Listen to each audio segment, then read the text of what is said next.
Hai semua, ketemu lagi dengan Miss Weni dalam channel Balosa, belajar biologi sampai bisa. Nah, pertemuan kali ini kita akan melanjutkan pembahasan pilihan berganda nomor 10 sampai dengan nomor 12 untuk ujian Biology Cambridge Questions AS A Level. Mari sama-sama kita diskusikan. Nah, pertanyaan nomor 10. Which statement is correct for triglycerides and phospholipids? Nah, di sini kamu harus mengidentifikasi pernyataan yang benar terkait trigliserida dan fosfolipid. Nah, artinya kamu harus memahami definisi dan ciri-ciri dari senyawa trigliserida dan fosfolipid. Kira-kira di mana ditemukan, dia disusun oleh rantai apa, dan kemudian kira-kira apa ciri-ciri spesialnya. Nah, kita perhatikan dari penamaannya, triglycerid. Artinya dia tersusun atas 3 molekul, karena di sini ada tri, pastinya akan berhubungan dengan 3. Ya, triglycerid. Dan di sini ada fosfolipid. Nah, jadi ada kata fosfo yang artinya fosfat dan ada lipid, artinya tersusun atas senyawa lemak dan atom fosfat. Nah, jadi jikalau kamu lupa dengan ciri-ciri dari senyawa ini, mungkin kamu bisa cermati dari penamaan nama molekulnya. Kemudian kita bahas jawaban yang A. Nah, di sini dikatakan bahwasannya a phosphate group is joined to a glycerol molecule. Nah, kira-kira apakah benar? Di sini dikatakan fosfat berikatan dengan molekul gliserol, padahal di sini kata-kata fosfat itu di fosfolipid bukan di trigliserida. Jadi, golongan fosfat ataupun atom fosfat tidak berikatan dengan molekul gliserol. Lalu apa itu trigliserida? Nah, kita pahami definisinya berdasarkan penjelasan yang ada di sisi sebelah kanan. 1 molekul gliserol mengikat 3 molekul asam lemak, sehingga disebut dengan trigliserida yang memiliki gugus alkil atau yang tersusun atas rantai samping yang berbeda, yang merupakan gugus nonpolar dengan jumlah atom karbon antara 11 sampai dengan 23. Nah, gugus R ini menunjukkan rantai samping yang berbeda, misalnya C3 bisa, C5 bisa gitu ya, tergantung dari komposisi gliseridanya. Nah, kalau kamu lihat di sini di gambar, ini ada gliserol dan ini ada asam lemak. Nah, di sini dikatakan 1 molekul gliserol mengikat 3 molekul asam lemak. Nah, jadi di sini ada 3 RCOOH. Nah, maka dengan bantuan enzim lipase terjadilah pengikatan gliserol dan asam lemak untuk membentuk trigliserida. Coba dicermati apakah benar definisi tersebut. Kita perhatikan, 1 molekul gliserol mengikat 3 molekul asam lemak. Nah, jadi 1 molekul gliserol seperti ini.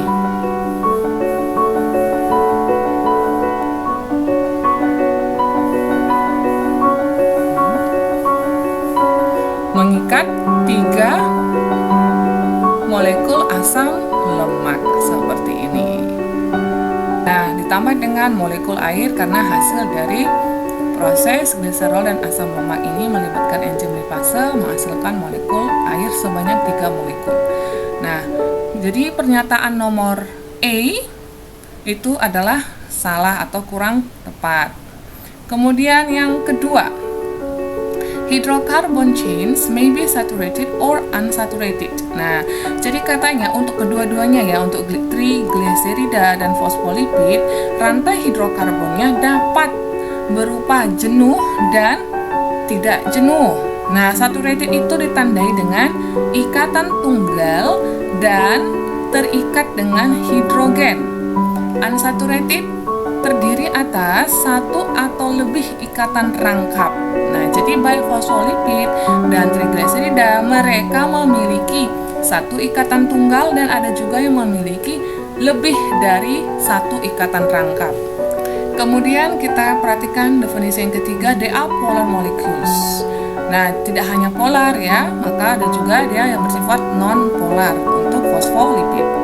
Kemudian yang D, they contain 3 ester bonds.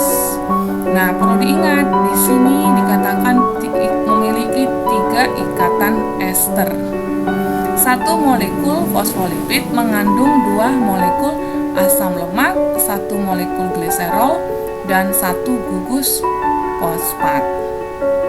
Jadi, kalau dikatakan kedua-duanya memiliki 3 ikatan ester, tidak tepat. Maka jawaban yang paling tepat adalah B.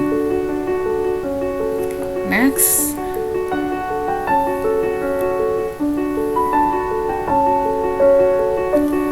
Oke, kemudian pertanyaan nomor 11. Which description of collagen is correct? Nah, jadi di sini kamu harus memahami dulu apa itu jaringan kolagen dan ciri-cirinya. Nah, jaringan kolagen merupakan jaringan ikat. Kenapa dikatakan jaringan ikat? Karena dia berperan untuk menghubungkan atau mengikat jaringan yang ada di sekitarnya. Nah, jaringan ikat ini ada yang bersifat kaku dan ada juga yang bersifat longgar. Longgar artinya sedikit elastis. Nah, kolagen ini dia tidak bersifat kaku atau keras, namun dia sedikit elastis, maka dikatakan jaringan ikat longgar. Nah, strukturnya kamu bisa perhatikan di sebelah sisi kanan. Nah, gambarnya seperti ini. Kamu bisa lihat panah biru menunjukkan serat kolagen. Nah, ini dia serat kolagen. Nah, ini dia.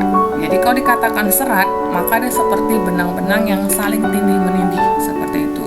Kemudian dari serat ini, kalau ditinjau lebih detail, ya, menggunakan mikroskop elektron tentunya, maka kita bisa perhatikan susunan ikatan kimianya. Ternyata dari serat kolagen ini bisa diidentifikasi tersusun atas 3 untayan yang saling bergabung atau berpilin bersama. 3 untayan. Nih ya, kamu bisa lihat di sini ada warna pink, hijau, dan biru. Nah, dari masing-masing untayan ini tersusun atas asam amino seperti glisin. Dan mohon diperhatikan, posisi dari glisin ini berada di urutan yang ketiga. Jadi setiap urutan yang ketiga maka terdefinisi atau terekspresilah glisin. Kemudian setiap urutan ketiga terdefinisi adalah glisin, seperti itu. Nah, sekarang kita perhatikan pilihan jawaban. Nah, pilihan jawaban yang pertama, a collagen molecule consists of polypeptide chains, each in the shape of a helix. The 3 chains are wound together into a triple helix called a fiber. Nah, kira-kira pernyataannya apakah benar? Ya, kurang tepat ya. Kemudian yang kedua, a collagen molecule consists of 3 polypeptide chains. Nah, ini tetap benar ya. Ini benar di awal. Each of which is an alpha helix. Nah, ini kurang tepat. Nah, jadi yang di sini yang kurang tepat. Nah, kemudian yang ketiga, a collagen molecule consists of 3 polypeptide chains. Ini juga sama ya, ini benar kalimatnya. Ini yang kurang tepat. Dan yang keempat, a collagen molecule consists of 3 polypeptide chains. Nah, ini benar ya. Rantai polipeptida sebanyak 3 rantai yang menyusun kolagen, in which every third amino acid is glycine. The 3 polypeptides are wound tightly together into a triple helix. Many of these helicals form a fiber. Pernyataan A ini kurang tepat karena di sini dikatakan 3 chains membentuk triple helix. Harusnya bukan 3 chains, tapi adalah 3 polypeptides. Nah, selanjutnya kita membahas pertanyaan nomor 12. Nah, di pertanyaan nomor 12 ini cukup mudah karena kamu hanya menghitung jumlah dari untayan rantai globin alfa untuk satu sel darah merah. Nah, perlu diingat ya bahwasannya satu molekul hemoglobin memiliki 2 rantai alfa dan 2 rantai beta yang disatukan dalam ikatan non-kovalen ya. Jadi ini adalah ciri-ciri dari komponen penyusun sel darah merah. Namun yang di sini ditanya adalah alpha globin chains. Jadi bukan bersama dengan beta gitu ya. Jadi hanya alpha. Jadi kalau seandainya ditanya juga dengan beta, artinya jumlahnya di double gitu ya. Yang tadinya hanya sekitar A, maka kalau ditanya juga dengan beta, maka menjadi 2A gitu. Karena karena komposisinya sama ya, 2 rantai alfa globin dan 2 rantai beta. Nah, sekarang diketahui di sini katanya adalah the mean value for the number of hemoglobin molecules in one red blood cell is 260 million. Jadi, ada sekitar rata-rata jumlah molekul hemoglobin dalam satu sel darah merah sekitar 260 juta.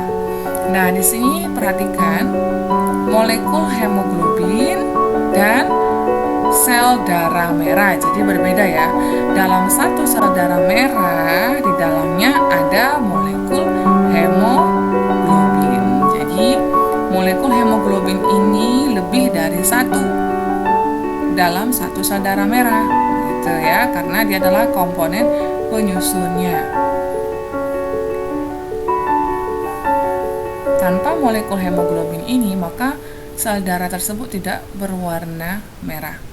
Nah, sekarang di sini dikatakan ada sebanyak 260 juta molekul hemoglobin. Nah, maka 260 juta itu setara dengan 2,6 dikali dengan 100 juta atau 2,6 dikali 10 pangkat 8. Nah, jadi untuk satu sel darah merah tersusun atas 2,6 kali 10 pangkat 8 molekul hemoglobin. Di mana dalam satu molekul hemoglobin ada 2 rantai alfa globin. Nah, jadi kalau ada 2,6 kali 10 pangkat 8 molekul hemoglobin, artinya alfa globinnya dikali 2, karena dalam setiap satu ini ada 2 rantai globin.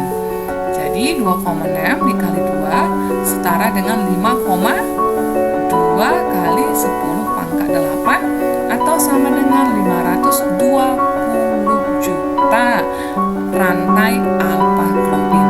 Lalu bagaimana dengan rantai beta? Tetap sama ya, 520 juta rantai beta. Maka jika kedua-dua digabung, itu sekitar 1,04 kali 10 pangkat 9 rantai alfa dan beta untuk satu sel darah merah. Nah, demikian penjelasan kita hari ini. Semoga penjelasan dan pembahasan yang Miss Weni berikan bisa menambah wawasan dan pengetahuan kamu dan membantu kamu dalam menjawab pertanyaan. Sampai jumpa di sesi berikutnya. See you, bye-bye.